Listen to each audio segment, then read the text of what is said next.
ये जो है भारतीय दंड संहिता यानी कि आईपीसी जो हमारा इंडियन पेनल एक्ट होता है उसके बारे में हम आज बात करेंगे। इससे पहले मैं आपको वीडियो अनुच्छेद से संबंधित डाला हूँ, फिर इसके बाद आपको मिलेगा अनुसूची मिलेगा, तो ये वीडियो ज़रूर देखिएगा।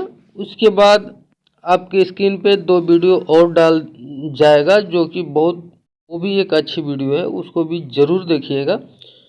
कॉर्ट में भी मैं वीडियो दे दूंगा, जो कि आप वीडियो देखोगे तो यहाँ पे वीडियो 4-5 आएगा, वो जो है आप वहाँ भी वीडियो देख सकते हैं। तो आते हैं, देखिए ये पहली तो प्रारंभिक यानी कि प्रस्तावना है। जैसा कि आपको पता है कि हर चीज़ का एक इंट्रोडक्शन होता है, तो इसमें इंट्रोडक्शन दिया गया है धारा 1 से 5 तक। फिर इसके बाद अध्याय 2 आता है जिसमें कि साधारण स्पष्टीकरण किया गया है जिसमें कि धारा 6 में संहिता में भी परिभाषाओं का अपवादों के अध्ययन समझा जाना है।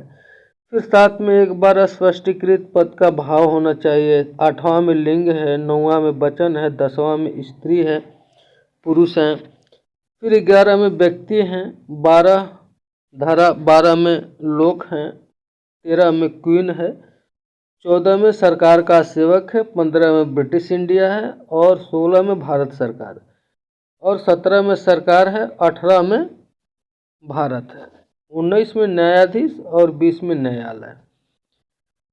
तो ये धारा है, 20 में न्यायालय। फिर उसके बाद आता है 21 लोक सेवक है, धारा 22 में जंगल संपत्ति है। फिर आपका धारा 23 आ जाता है, इसमें सदोष अभिलाष है। फिर धारा 24 में ये बेईमानी है। फिर धारा 25 में कपटपूर्ण यानी जो कपटपूर्वक जो कार्य किया जाता है उसके लिए है। फिर आपका धारा 26 में विश्वास करने का कारण है। फिर 27 में पत्नी, लिपिक या सेवक के कब्जे में संपत्ति। फिर आपका धारा 28 आ जाता है कूटकरण। फिर इसके बाद आता है धारा 29 दस्तावेज और धारा 29 का इलेक्ट्रॉनिक अभिलेख। फिर आपका 30 आता है जिसमें मूल्यमान या प्रतिभूति होता है। फिर धारा 30 में आता है बिल और 32 में आता है कार्यों का निर्देश करने वाले शब्दों के अंतर्गत अवैध लोप आता है। फिर धारा 33 में कार्य लोप है। धारा 34 में है सामान्य आशय को अग्रसर करने में कई व्यक्तियों द्वारा किए गए कार्य। फिर आपका धारा 35 में आता है जबकि ऐसा कार्य का इस कारण आपराधिक है कि वह आपराधिक ज्ञान का आशय से किया गया है, ये स्पष्ट किया जाता है या ये इसमें लगता है, वो चीज़ को ध्यान में रखा जाता है। इसके लिए वो आपका वकील और जज इस पर स्पष्टीकरण करेंगे कि वास्तव में ये क्या है। फिर आपका धारा 36 आ जाता है अंशतः कार्य द्वारा या अंशतः लोप द्वारा कारित परिणाम। फिर धारा 37 आ जाता है किसी अपराध को गठित करने वाले कई कार्यों में से किसी एक को करके सहयोग करना। ये बता रहा है कि किसी अपराध को, जो अपराध होता है ना, उसको शेड्यूल जो बनाया जाता है, प्लानिंग होता है, वो कोई एक किया है या कई लोग मिलके किया है, यानी एक या एक से अधिक किया है, तो ये चीज़ को उसमें देखा जाता है कि ये कार्य जो है आपराधिक जो भी है इसमें कौन कौन सहयोग कर रहा है। तो जो सहयोग करने वाला भी उतना ही दोषी होगा जितना कि करने वाला है, तो सभी को समान दंड दिया जाएगा। फिर आपका धारा 38 आ जाता है। आपराधिक कार्य में संपृक्त व्यक्ति विभिन्न अपराधों के दोषी हो सकेंगे, यानी कि जो अपराध आप किए हो उसमें विभिन्न अपराधों के दोषी हो सकते हैं, यानी कि उससे रिलेटेड जो चीज़ें हैं क्या उसके लिए हो सकते हो, ये चीज़ें धारा में आती है। फिर आपका 39 है स्वेच्छया, यानी कि वो आप स्वयं से की, आपकी जो स्वेच्छा है यानी कि आप स्वयं जो आपकी हृदय आत्मा करता है उसके अनुसार किए हो या किसी और से। 40 में अपराध, अपराध का मतलब समझ ही रहे होंगे, अपराध तो अपराध होता है। फिर धारा 41 कहता है विशेष विधि। फिर आपका धारा 42 ये बताता है कि स्थानीय विधि, यानी किसी स्थान पे स्थानीय किया जाता है, उसको एकदम शोध के किया जा रहा हो। फिर आपका धारा 43 अवैध करने के लिए वैध रूप से आबद्ध, कहने का मतलब कि हम अवैध करेंगे पर पूरी वैध तरीका से करेंगे। हमको पता है कि हम ये काम अवैध कर रहे हैं, ये काम वैध है नहीं, लेकिन हम उसको उस तरीके से करेंगे जैसे कि वो वैध हो। उसको इतना बहलाया फुसलाया बताया जाएगा कि अवैध को भी वो वैध मान ले, यानी ये हमें पता है, उसको वैध पता चले कि नहीं ये वास्तव में लायक है। फिर 44 में, धारा 44 में क्षति है, आप किसी का नुकसान करते हो उस पर आपका धारा 44 लगेगा। धारा 45 जो आपका जीवन से संबंधित लगता है। फिर आपका 46 जो है मृत्यु, अब किसी को मार दोगे तो फिर तो वही दिक्कत हो जाएगी। फिर आपका धारा 47 है जीव जंतु, जैसा कि एक बार ट्रेंडिंग में चला था जो कि काला हिरण को सलमान खान मार दिए थे, तो उसमें भी एक मुकदमा चला था। तो ये जीव जंतु से संबंधित है, यानी कि वन्य जीव प्राणी जो भी है उसका हम रक्षा करेंगे, ना कि उसको मार देंगे। तो इस पे एक मुकदमा चला था, आपको पता भी होगा, वो धारा 47 था। फिर आपका धारा 48 आता है जलयान, जो शिप उप होती है, जहाज जो केवट जिसे कहा जाता है, वो जो नाव को खेता होता है या चलाता वगैरह है, या फिर समुद्र शिप का ड्राइवर मान लो, जो भी इससे संबंधित है वो, उसमें कोई अपराध हो तो ये धारा 48 लगेगा।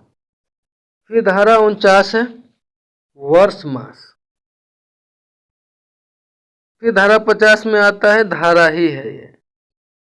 फिर 51 में आता है शपथ। फिर 52 में आता है सद्भाव पूर्वक। ये 52 क जो है ये सश्रय है। फिर एक बार इसके बाद अध्याय 3 चालू हो जाता है, जिसमें दंडों के विषय में है। अब दंड का विषय क्या है? धारा 53 बताता है कि दंड। धारा 53 कब बताता है? निर्वासन के प्रति निर्देश का अर्थ लगाना, यानी कि हम जो अपराध है आप किए हो, वो धारा 53 क लगाता है कि उसका एक किस में जाएगा, ये अपराध को किस धारा में डाला जाएगा। फिर धारा 54 आ जाता है मृत्यु दंडादेश का लघुकरण। जो हमें मृत्यु दंड मिलता है उसका लघुकरण होता है, यानी कि आप जो है मृत्यु दंड में आप जैसे मान लो किसी को दे दिए, तो उसका भी तो कुछ राइट बनता है ना, क्योंकि मरता क्या न करता, जब मर रहा है तो उसके पास भी अभी राइट बचता है, जो हमारा कानून देता है। वो जज फैसला दे दिए हैं, फिर भी वो एक बार ये बोल सकता है कि हमें मर्जी पिटीशन वो एक बार नहीं बल्कि 3 बार डाल सकता है, और इस चीज को जज साहब को मानना पड़ेगा। तो ये चीज है आपका मृत्युदंड का दंडा, ये लघुकरण। फिर धारा 55 आता है, आजीवन कारावास के दंडादेश का लघुकरण। इसका भी डिफिनेशन किया जाता है, उसमें आता है। और धारा 55 कह आता है समुचित सरकार की परिभाषा। धारा 56 तो खत्म कर दी गई। धारा 57 में आता है दंडा विधियों की भिन्न। फिर धारा 58 और 59 खत्म हो गई। फिर 60 में आता है दंडादिष्ट कारावास के। कतिपय मामलों में संपूर्ण कारावास या उसका कोई भाग कठिन या सादा हो सकेगा। फिर आपका 61 62 खत्म हो गई। फिर धारा 63 आता है जुर्माने की रकम। आप पे जुर्माना कितना होगा वो तय करता है।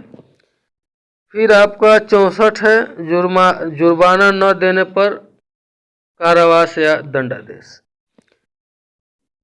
65 है जबकि कारावास और जुर्माना दोनों आदिष्ट किए जा सकते हैं, तब जुर्माना न देने पर कारावास की अवधि।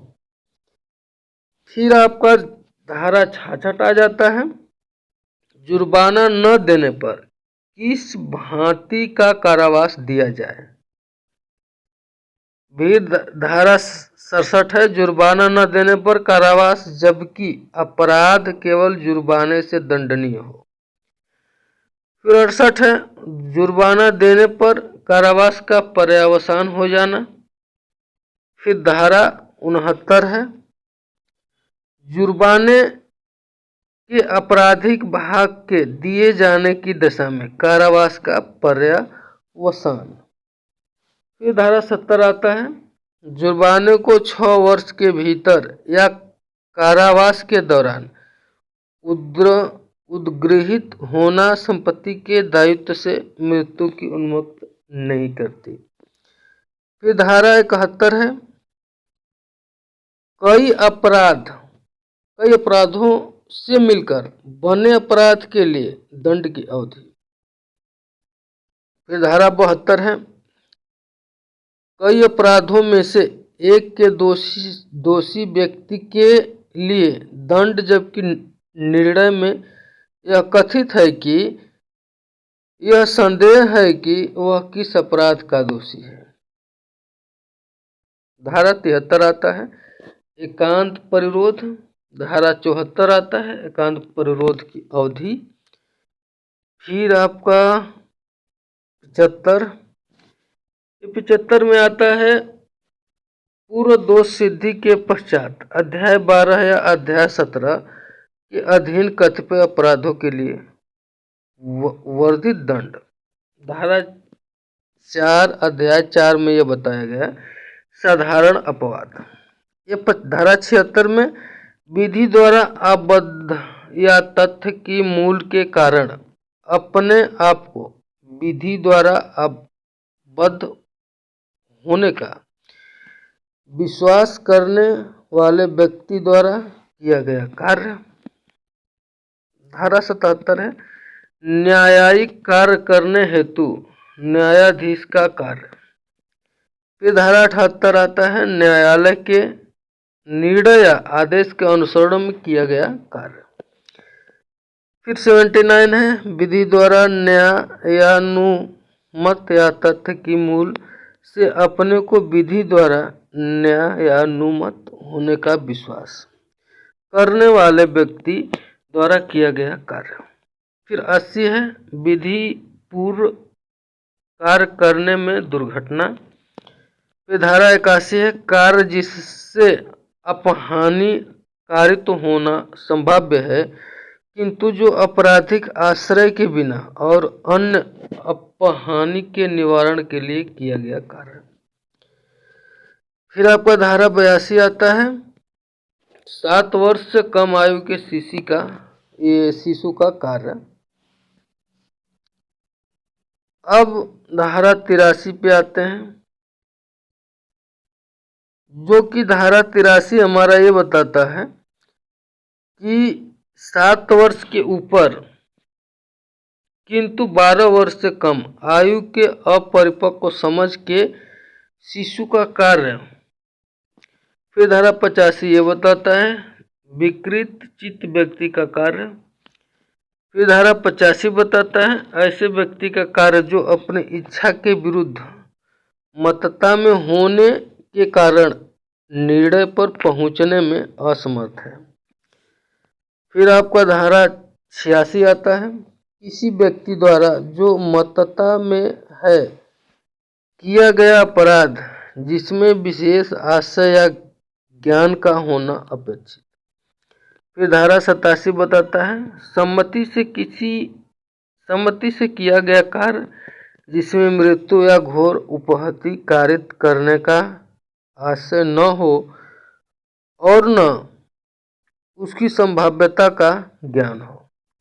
फिर धारा 88 यह बताता है कि किसी व्यक्ति के फायदे के लिए सम्मति से सद्भावना पूर्वक किया गया कार्य जिसमें मृत्यु कारित करने का आशय नहीं है। धारा 89 है संरक्षण द्वारा या उसकी सम्मति से शिशु या उन्मत्त व्यक्ति के फायदे के लिए सद्भाव पूर्वक किया गया कार्य। धारा 90 है सम्मति जिसमें संबंध में यह ज्ञात हो कि वह भय या भ्रम के अधीन की गई है।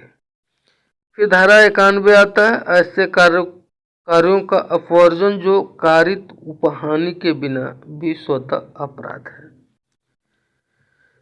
फिर धारा 93 आता है सद्भावना पूर्वक दी गई सूचना। फिर धारा 94 आता है आपका वह कार्य जिसको करने के लिए कोई व्यक्ति धमनियों द्वारा विवश किया गया है। क्या है कि धमनियों द्वारा का मतलब कि ये धमनी हमारा जो होती है वो अंदर से होती है, चलता रहता है, तो यानी कि हमको इतना झकझोर दिया गया है कि वो हम करने को मजबूर हो गए हैं। धारा 95 है तुच्छ अपहानि कारित करने का वाला कार्य। फिर ये प्राइवेट प्रतिरक्षा के अधिकार के विषय में है। ये 96 बताता है कि प्राइवेट प्रतिरक्षा में की गई बातें। धारा 97 आता है शरीर तथा संपत्ति की प्राइवेट प्रतिरक्षा का अधिकार। फिर आपका आता है 98 जिसमें यह बताता है ऐसे व्यक्ति के कार्य के विरुद्ध प्राइवेट प्रतिरक्षा का अधिकार जो विकृत चित्त आदि हो। फिर आपका 99 आता है कार्य जिनमें विरुद्ध प्राइवेट प्रतिरक्षा का कोई अधिकार नहीं है। फिर धारा 100 आता है शरीर की प्राइवेट प्रतिरक्षा के अधिकार का विस्तार मृत्यु कारित करने पर कब होता है। फिर आपका धारा 101 है कब ऐसे अधिकार का विस्तार मृत्यु से भिन्न कोई अपहानि कारित करने तक होता है। फिर धारा 102 है शरीर की प्राइवेट प्रतिरक्षा के अधिकार का प्रारंभ और न बना रहना। फिर धारा 103 है जिसमें कब संपत्ति की प्राइवेट रक्षा यानी प्रतिरक्षा के अधिकार का विस्तार मृत्यु कारित करने तक का होना या होता है। 104 ऐसे अधिकार का विस्तार मृत्यु से भिन्न कोई अपहानि कारित करने तक का कब होता है। फिर धारा 105 है जो कि संपत्ति की प्राइवेट प्रतिरक्षा के अधिकार का प्रारंभ और बना रहना। फिर धारा 106 है घातक हमले के विरुद्ध प्राइवेट प्रतिरक्षा का अधिकार, जबकि निर्दोष व्यक्ति को अपहार होने की जोखिम है। यह अध्याय 5 का कहता है कि दुष्प्रेरण के विषय में। दुष्प्रेरण क्या है? ये धारा 107 कहता है कि किसी बात का दुष्प्रेरण हो सकता है, किसी बात का दुष्प्रेरण जो दुरुपयोग जैसी भाषा को बोली गई हो। धारा 108 है दुष्प्रेरक, यानी जो उसको करने वाला है। धारा 108 का है भारत के बाहर के अपराधों का भारत में दुष्प्रेरण, यानी कि जो भारत से बाहर के अपराध हैं और भारत में उसका दुष्प्रेरण हो रहा है तो ये धारा लगेगा। धारा 109 आता है जिसमें ये कहा गया है कि दुष्प्रेरण का दंड यदि दुष्प्रेरित कार्य करके परिणाम स्वरूप किया जाए और जहाँ की उस दंड के लिए अभिव्यक्त उपबंध नहीं है। फिर आपका धारा 110 आता है जिसमें दुष्प्रेरण का दंड यदि दुष्प्रेरित व्यक्ति दुष्प्रेरण के आशय से भिन्न आशय से कार्य करता है। फिर धारा 111 दुष्प्रेरण का दायित्व, जब एक कार्य का दुष्प्रेरण किया गया है और उसमें भिन्न कार्य किया गया है, यानी कि दुष्प्रेरण दायित्व जो होते हैं, जो एक कार्य दुष्प्रेरण किया है, यानी जो कार्य को दुष्प्रेरण तरीके से किया है और उसमें भिन्न कार्य किया है, दुष्प्रेरण में भी अलग अलग कार्य किया है। फिर 112 आता है दुष्प्रेरक कब दुष्प्रेरित कार्य के लिए और किए गए कार्य के लिए आंकलित दंड से दंडनीय है। ये हमारे भारतीय संविधान में एक नियम है कि अगर आपको जो दोष के लिए एक बार आपको सजा मिल गया है फिर आपको दोबारा सजा नहीं दी जाएगी, ये हमारा 112 बताता है। फिर 113 ये बताता है कि दुष्प्रेरित कार्य से कारित उस प्रभाव के लिए दुष्प्रेरक का दायित्व जो दुष्प्रेरक द्वारा आशयित से भिन्न हो। यानी कि अब ये क्या बोल रहा है 113 कि अगर जो दुष्प्रेरण कार्य किया था उसका सजा तो एक बार मिल गया है, पर वही व्यक्ति दोबारा इस बात को बताता है तो दूसरे तरीका का सजा है तो उसका दुष्प्रेरण है तो फिर सजा मिलेगा, अन्यथा उसको सजा नहीं मिलेगा। फिर आप 114 में है अपराध किए जाते समय दुष्प्रेरक की उपस्थिति। अब ये भी देखा जाएगा जो अपराध कर रहा था या करने के टाइम उसकी उपस्थिति थी कि नहीं। फिर आपका 115 आता है मृत्यु या आजीवन कारावास से दंडनीय अपराध का दुष्प्रेरण यदि अपराध नहीं किया जाता, यानी कहता है मृत्यु या आजीवन कारावास का दंड उसे दुष्प्रेरण यानी कि जो भी गलत कार्य किया है उसके यदि अपराध नहीं किया जाता, यानी कि गलत कार्य तो किया है पर अपराध नहीं किया है, तो छोटी मोटी बात के लिए 115 लगा दिया जाएगा। फिर 116 कारावास से दंडनीय अपराध का दुष्प्रेरण यदि अपराध न किया जाए तो। देखिए, कारावास जो होती है, आपका सजा जो होती है, दंडनीय अपराध जो है उसका दुष्परिणाम वो झेलेगा यदि अपराध न किया जाए तो।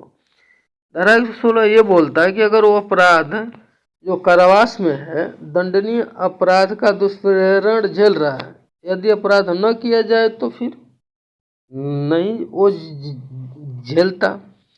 तो 117 ये बताता है कि लोक साधारण द्वारा या 10 से अधिक व्यक्तियों द्वारा अपराध किए जाने का दुष्परिणाम। 117 कब लगेगा? अगर आप कोई कार्य जो करते हैं 10 से अधिक व्यक्तियों के द्वारा अपराध किया जाना, यानी वो भी दुष्प्रेरित अब किया जा रहा हो, तो ये उसके लिए 117 लगाएगा। ये फिर 118 लगेगा। मृत्यु या आजीवन कारावास से दंडनीय अपराध के लिए परिकल्पना को छिपाना। कहता है मृत्यु या आजीवन कारावास जो होता है उस दंडनीय अपराध जो है उसकी परिकल्पना को छिपाना, यानी कि उसको छिपाने की जुर्म में आपको 118 लगेगा। फिर 119 लगेगा कब? किसी ऐसे अपराध के किए जाने की परिकल्पना का लोक सेवक द्वारा छिपाया जाना, जिसका निवारण करना उसका कर्तव्य है। क्या बोल रहा है? किसी ऐसे अपराध किए जाने की परिकल्पना का लोक सेवक द्वारा, यानी कि जो लोक सेवक होता है आपका, जो भी नेता मवाली या छोटे मोटे नेता होते हैं, उसके द्वारा छिपाया जाता है या छिपाया जाए, जिसका निवारण करना उसका कर्तव्य है। यानी कि आपने ये गलती किया है, हमको पता है, उसका निवारण जरूरी है, पर हम उसको क्या करते हैं? छुपा लेते हैं। तो ये क्या है? ये भी 119 के तहत वो अगर पता चलेगा तो हो जाएगा। फिर 120 आता है कारावास से दंडनीय अपराध करने की परिकल्पना को छिपाना। यानी ये बोलता है कि जो आपकी जेल हुई है वो दंडनीय अपराध करने की परिकल्पना को छिपाना, यानी कि वो आपको 120 लगेगा। फिर भाग क आता है, ये आपराधिक षड्यंत्र।